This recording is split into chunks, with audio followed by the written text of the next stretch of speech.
বন্ধুরা, আশা করি তোমরা সবাই ভালো আছো। তোমার চ্যানেলে তোমাদের সবাইকে স্বাগতম। তো সামনেই পরীক্ষা রয়েছে, তো পরীক্ষার আগে আমি কিছু ম্যাপ পয়েন্টিং আজ তোমাদের সামনে সরাসরি শেয়ার করছি। এই ম্যাপ পয়েন্টিংগুলো অন্তত জেনে রাখো, কারণ পরীক্ষাতে 10-এর মধ্যে 10 যদি তুমি পেতে চাও তাহলে এই ম্যাপ পয়েন্টিংগুলো তোমাকে জেনে রাখতেই হবে। এবং এটুকু তোমাদের বলতে পারি যে এই ম্যাপ পয়েন্টিংগুলো একবারের জায়গায় অন্তত 3-4 বার যদি তোমরা প্র্যাকটিস করতে পারো তাহলে পরীক্ষাতে 10-এ 10 পাবে। বোঝা গেল কি বললাম? তোমরা প্রয়োজনে বাজার থেকে কয়েকটা ম্যাপ, এই ধরনের ম্যাপ বাজারে কিনতে পাওয়া যায়, 3টে বা একটা 1 টাকা হাইয়েস্ট নিতে পারে। তো এই ম্যাপগুলো তোমরা 5টা বা 7টা ম্যাপ কিনে এই পয়েন্টগুলো একটু নোট করে মাঝে মাঝে পরীক্ষার আগে কয়েকবার দেখে পরীক্ষার হলে যাও, এবং দেখবে পরীক্ষার হলে একদম 10টা তোমরা কমন পেয়েছো। তো যে কটা বলছি সে কটা নোটস করে নাও বা একটু দাগিয়ে নিতে পারো। প্রথম পয়েন্ট দিল্লি, ঠিক আছে। দ্বিতীয় পয়েন্ট কান্ডালা। কান্ডালাটা কি?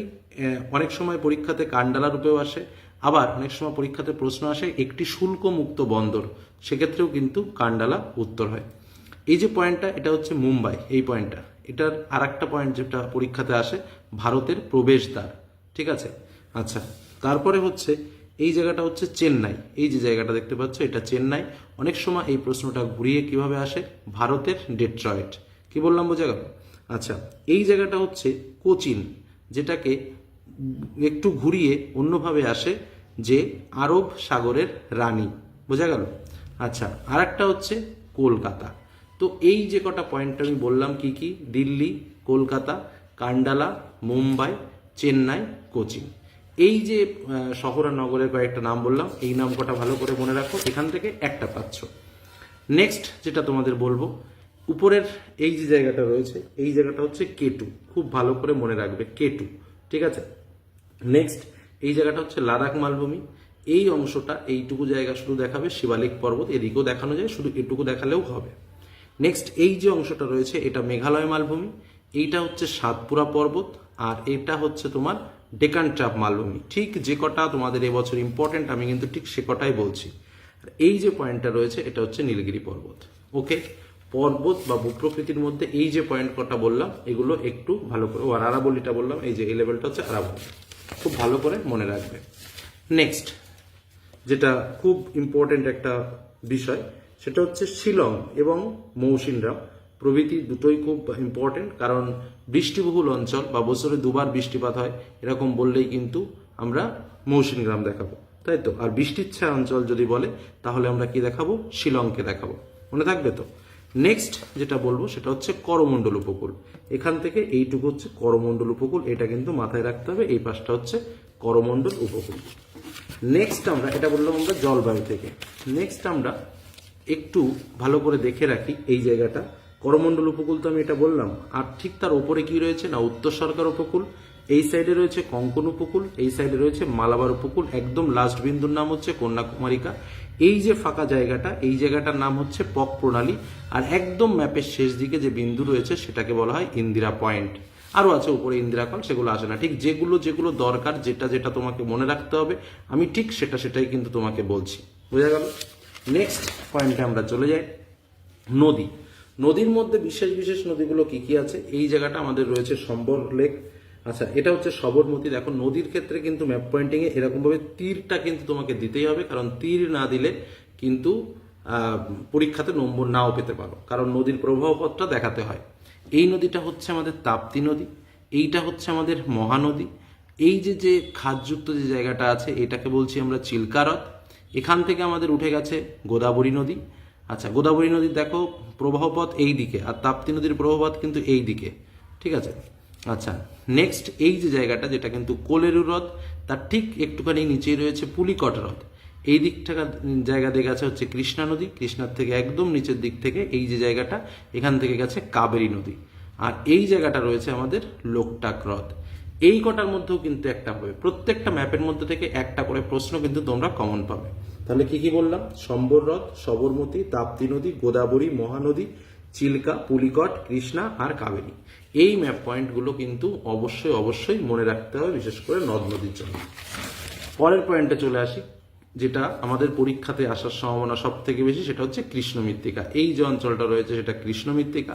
যদি ল্যাটেরাইট যুক্ত মৃত্তিকা বলে তাহলে এই নিচের দিকটা দেখাতে হবে, লোহিত মৃত্তিকা বললে এইটা দেখাতে হবে, লবণাক্ত মৃত্তিকা বললে তোমরা এই জায়গাটা দেখাতে পারো, বা একদম এই যে সুন্দরবন অঞ্চলগুলো, যে এই যে যে জায়গাটা রয়েছে এই জায়গাটাও কিন্তু তোমরা দেখাতে পারো। বালি মৃত্তিকা যদি বলে বা সিরোজেম মৃত্তিকা বললে কিন্তু তোমরা এই জায়গাটা তোমরা দেখাতে পারো, সিরোজেম মৃত্তিকা। কিন্তু যাই হোক, যে কটা আমি বললাম ইম্পর্টেন্ট এই কটা রয়েছে, যেগুলো যে কারণে ইম্পর্টেন্ট গুলোকে আমি আলাদা করে তোমাদের সামনে তুলে ধরছি। নেক্সট, স্বাভাবিক উদ্ভিদ। যদি চিরহরিত অরণ্য আসে তাহলে এই সাইডের এই যে জায়গাটা রয়েছে এই জায়গাটাকে চিরহরিত অরণ্য দেখাবে। ম্যানগ্রোভ অরণ্য, যেটা কিন্তু ভেরি ভেরি ইম্পর্টেন্ট, এইটা হচ্ছে সুন্দরবন অঞ্চলে ম্যানগ্রোভ অরণ্য। আচ্ছা, এখানেও চিরহরিত অরণ্য তোমরা এটুকু দেখাতে পারো।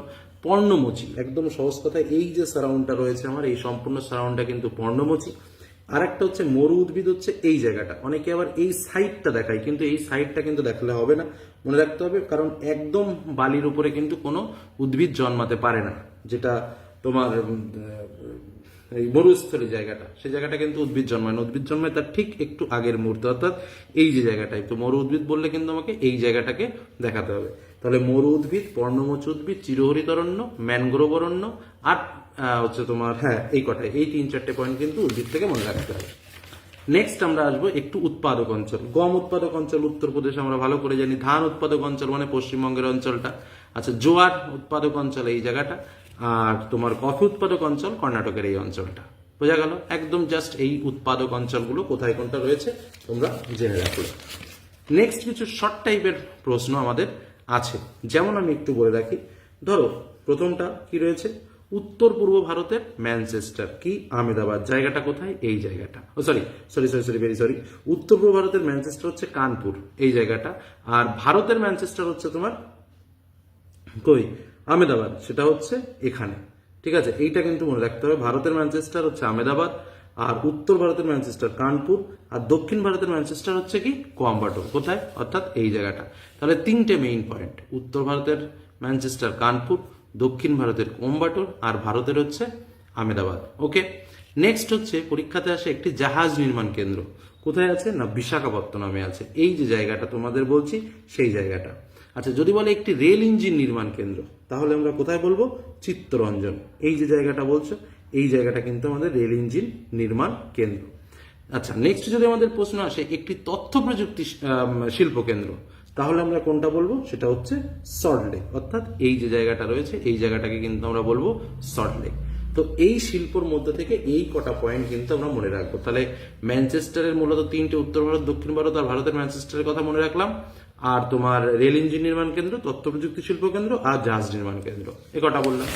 নেক্সট, আর আমাদের আজকের আলোচনার একদম লাস্ট পয়েন্টে আমরা চলে আসবো। কান্ডালা, যেটা আমরা আগেও বলেছি, মুম্বাই, যেটাও আমরা আগে বলেছি। আচ্ছা, এটা কিন্তু ভারতের মহানগর, শুল্কমুক্ত বন্দর আগে বলেছি। যেটা এখানে একটু এক্সট্রা রয়েছে সেটা হচ্ছে, যদি পরীক্ষাতে আসে যে আন্তর্জাতিক বিমানবন্দর নেতাজি সুভাষচন্দ্র, সেটা কোথায়? সেটা কিন্তু আমাদের কলকাতাতেই। ঠিক আছে। আর হলদিয়া বলে এক্সট্রা ম্যাপ পয়েন্টিং আসে, সেটাও কিন্তু ঠিক তার পাশেই, অর্থাৎ এই যে জায়গাতে। এই যে ম্যাপ পয়েন্টিং গুলো তোমাদের আমি একের পর এক শেয়ার করলাম, যে কটা ম্যাপ পয়েন্টিং, এগুলো একটু ভালো করে পরীক্ষা দিতে যাও, দেখবে এর মধ্যেই তোমরা কমন পেয়েছো, এটুকুই বলতে পারি। কিন্তু এগুলো তোমাকে প্র্যাকটিস করতে হবে, একটু প্র্যাকটিস না করলে করা কিন্তু সম্ভব নয়। তো সকলের পরীক্ষা ভালো হোক, সকলেই প্র্যাকটিস করে যেও, এই বলে আজকের আলোচনা শেষ করলাম। ধন্যবাদ।